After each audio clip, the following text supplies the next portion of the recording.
You know, it's a shock that this great Dallas Cowboy player and this great collegiate player is on the Football Hall of Fame. I think basically this native is Alabama excelled so much at his chosen position. They basically said, oh, well, we'll get him in one of these days. Well, he has passed away from this earth without getting his due recognition in the Football Hall of Fame. Leroy Jordan has passed away on August 30th. This American pro football player was a linebacker for 14 seasons with the Cowboys in the NFL from 63 to 76. With Dallas, he entered their program after playing college football for the Alabama Crimson Tide and was eventually selected by America's team in the first round of the 63 NFL draft. Inducted into College Football Hall of Fame in 83, he's still waiting for his induction. 6'1", 221. Born and raised in Excel of Union Community, Alabama, he was the fifth of 7 children of Walter and Cleo. He has 3 older brothers, Walter Jr., Carl, and Benny Ray, and 3 sisters, Lottie, Agnes, and Darlene. Darlene was the love of their lives. Unfortunately, she passed away at the age of 2 of leukemia. He eventually became a standout at fullback at Excel High School and graduated in 59. Now, entering the program at the University of Alabama, he excelled at both linebacker and center. In his sophomore season in 1960, he helped the Crimson Tide finish with an 8-1-2 record. In the Blue Bonnet Bowl versus the arch-rival Texas Longhorns, he was named the game's most valuable player in a 3-3 tie. The following year was again an important part in Alabama Crimson Tide history, as he finished with an 11-0 record, a SEC championship, and a national title. The season included 6 shutouts, which included a 34 win over, heavy rival Auburn, led by senior quarterback Pat Trammell, who died in 1968. Alabama wrapped up the season with a 10-3 victory over Arkansas in the Sugar Bowl. Now, his senior season is 62. The Crimson Tide fell short of another national title with a 10-1 record with sophomore quarterback Joe Namath. The loss was by 1 point at Georgia Tech in mid-November, their first defeat in over 2 campaigns. In his final game for the Tide, he recorded 31 tackles and a 17-0 victory over Oklahoma in the Orange Bowl, and this game was attended by President Kennedy. For his performance, he received his second MVP award in the bowl game. At the end of his senior campaign, he received unanimous All-American status and the Lineman of the Year award.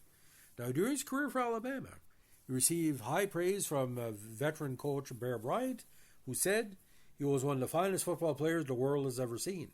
If runners stayed between the sidelines, he tackled them. He never had a bad day. He was 100% every day in practice and in contests. Now, in early 63, August of that year, he was part of the college all-star team that defeated the defending champion Green Bay Packers. In 1980, he was inducted in the Alabama Sports Hall of Fame. In 83, he was inducted in the College Football Hall of Fame. In 88, he received the NCAA Silver Anniversary Award.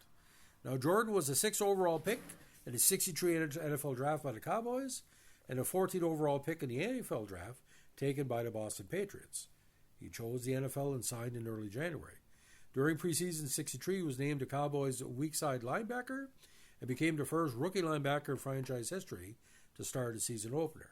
He shared time with Jerry Tubbs at middle linebacker in 65, then took over and teamed up with Chuck Howley and Dave Edwards to form one of the greatest linebacking corps in NFL history.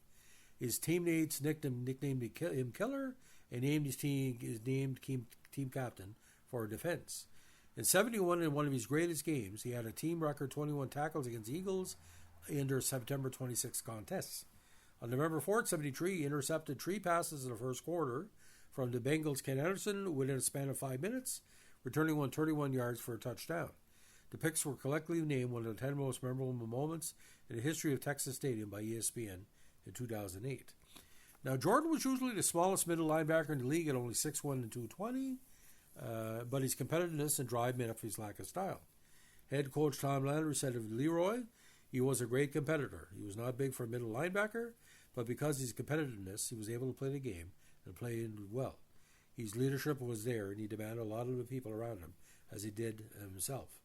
He ran, of course, Landry's famous flex defense on the field with unmatched intensity and efficiency.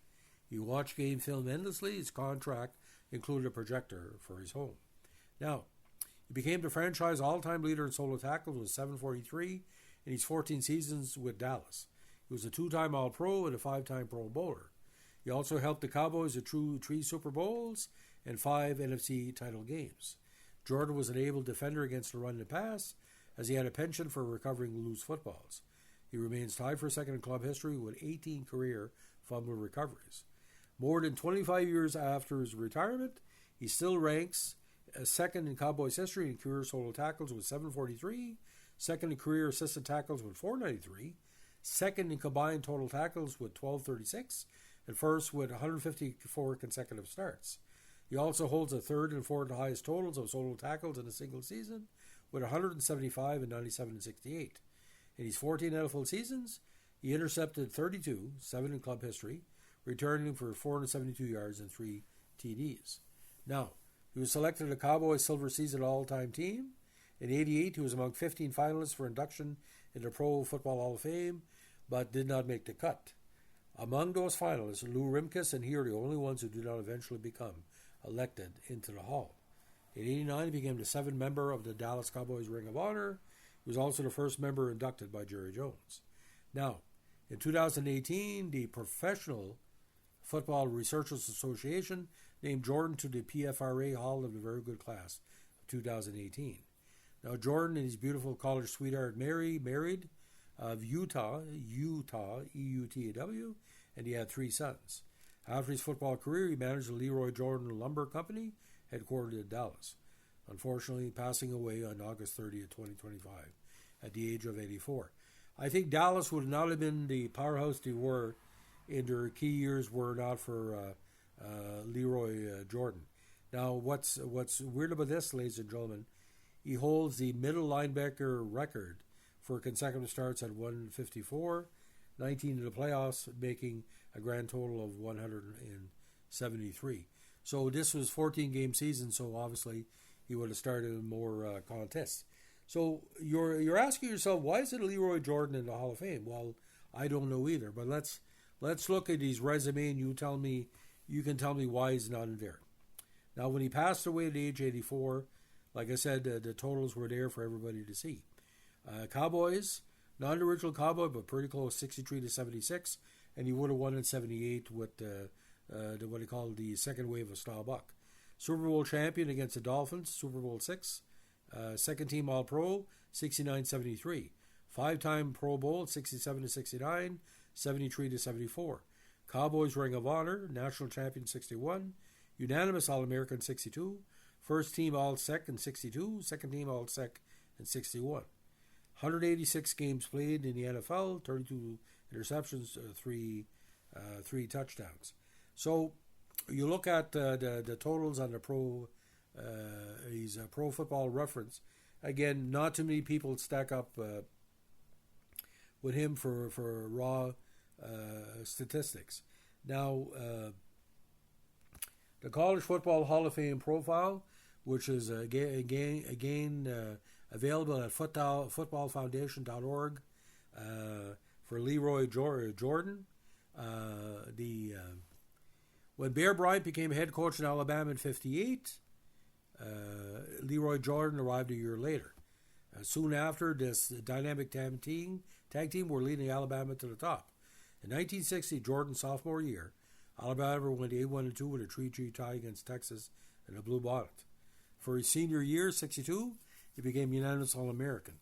Alabama went 10-1 with a 17-0 victory over Oklahoma in the Orange Bowl. Jordan made 30 tackles in the game. Bryant, again, called him one of the finest football players the world has ever seen. If runners stayed between the sidelines, he tackled them. He never had a bad day. He was 100% every day in practice and in contests. So, the Football Hall of Fame, the Pro Football Hall of Fame, did not have Leroy Jordan. I don't know what else do you have to do, But number 54 and killer was a killer, boys. I wish every linebacker was like Leroy Jordan. It's too bad because you got the pity pat now, but like I said, when you came in his area, you were done. So that's the life and times of the great Leroy Jordan. If you like what they're doing here with our Dallas Cowboy and NFL tributes, let us know with a like, comment, subscribe, or share.